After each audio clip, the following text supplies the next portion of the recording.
अस्सलामुअलैकुम मोहतरम नाजरीन, उम्मीद है आप खैरियत से होंगे। हुज़ूर अलैहिस्सलातु वस्सलाम की सुन्नतों का तज़किरा चल रहा है। उन सुन्नतों में से एक सुन्नत ये है कि मोज़े पहना। अल्लाह के नबी ने आया मोज़े पहने हैं या नहीं पहने हैं, अगर पहने हैं तो क्या आदाब हैं पहनने के, कैसे मोज़े इस्तेमाल फ़रमाएँ। इमाम तिरमिज़ी ने पूरा बाब कायम किया, बाब मा जाअ फ़ी खुफ़्फ़ि रसूलिल्लाहि सल्लल्लाहु अलैहि वसल्लम। उस बाब के तहत दो हदीस ज़िक्र की, एक हज़रत मुग़ीरा बिन शुअबा की, दूसरा हज़रत बुरैदा की। इन दोनों रिवायात का ख़ुलासा यही है कि अल्लाह के नबी ने मोज़ा इस्तेमाल फ़रमाया है और उन मौज़ू पर मसा भी फ़रमाया है।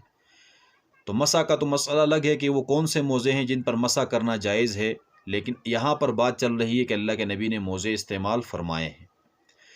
आदाब मोज़े के अल्लाह के नबी से यही साबित हैं कि जब भी मोज़े पहने तो उसको झाड़ें, झाड़ने के बाद पहले दायां पाँव में पहने, फिर बायां पाँव में।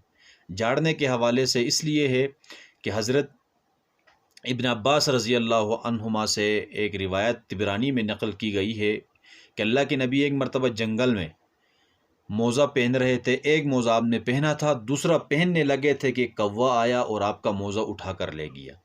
ऊपर ले जाकर ऊपर से नीचे फेंका तो देखा तो उस मोज़े से एक सांप बाहर निकल गया, यानी उस मोज़े के फेंकने से नीचे चोट लगी उसको तो वो बाहर निकला।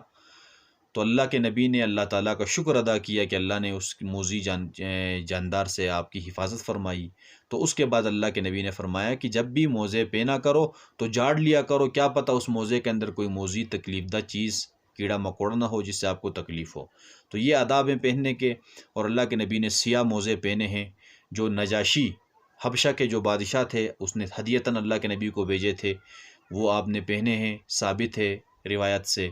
इसी तरह हज़रत दहिया कल्बी रज़ी अल्लाह ताला अन्हु ने आपको एक जुब्बा और मोज़े हदियतन दिए थे नजराना के तौर पर, अल्लाह के नबी ने उसको कबूल फरमाया और आपने इस्तेमाल फरमाए। तो ये अल्लाह के नबी से मोज़ा पहनना साबित है और आदाब भी बता दिए। तो अल्लाह ताला हम सबको नबी अलैहिस्सलातु वस्सलाम की सुन्नतों पर चलने की तौफ़ीक अता फरमाए।